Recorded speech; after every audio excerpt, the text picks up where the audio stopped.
What is going on, everybody? Welcome back to another video. This is not a video I really wanted to make, but it's one that probably needs to be made to help other people out in the future. So I purchased this car and was told that it had a little bit of surface rust and that was it. Well, it turns out that's not the case. So upon further inspection, this is what I found. It has major structural rust to the rear right chassis leg. So it looked like this before, which you can see some deterioration, and then after prodding around with a screwdriver, thinking that it might have just been through the first layer, you can see no, that's not the case. The whole chassis leg is stuffed. So what am I going to do about it? Purchased a welder. I'm going to teach myself how to weld. I've ordered the rear right chassis leg and a new cross member for the car that is coming from Japan as we speak. I do plan on doing all the work myself. So the way that's going to work is basically jack the car up, rip the whole rear end out of the car, including the fuel tank. I need to take the back seats out and the carpet so that when I do the plug welds for the chassis rail, I don't burn the carpet. Now, you may see that I'm on a dirt floor. So I could YOLO it and do it on the dirt floor. I could cement the floor and do it. Or I could cement the floor and put a hoist in and do it. And the other option is to put the car on a rotisserie, which might make it easier for welding, but it means that the engine and everything's got to come out too, which I'm not too worried about. I need to fix the throw-up bearing, I need to put in my other transfer case, so that might be a better option too. Or I could even cement the floor and use a rotisserie. So, I don't know, we'll see what happens.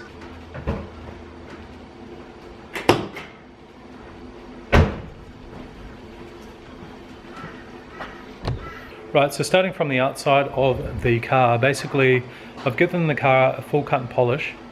It was pretty rough. I spray painted the mesh in the front vent because that was all looking like this down here. So I do need to do the mesh in the bumper still, but that's done. Last weekend I put in some slotted rotors on the front because the old ones, those are the old ones there, they're very, very hideous. So put the new ones on, they're all working good, look good. Nothing else really on the outside of the car.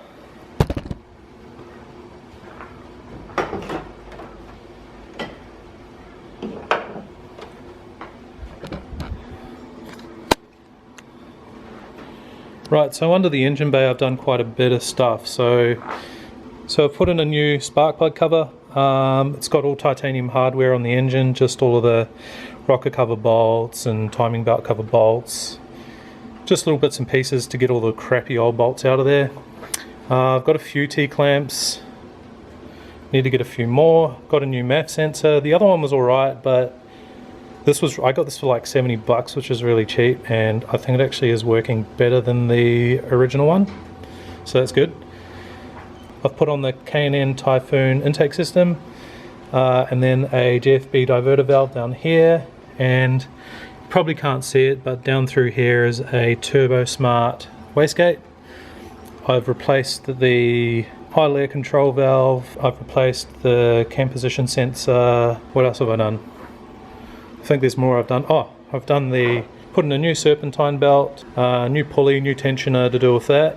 I then have some dress up bolts floating around the place. Got some password JDM stuff that I managed to find. Then got these other capped bolts here.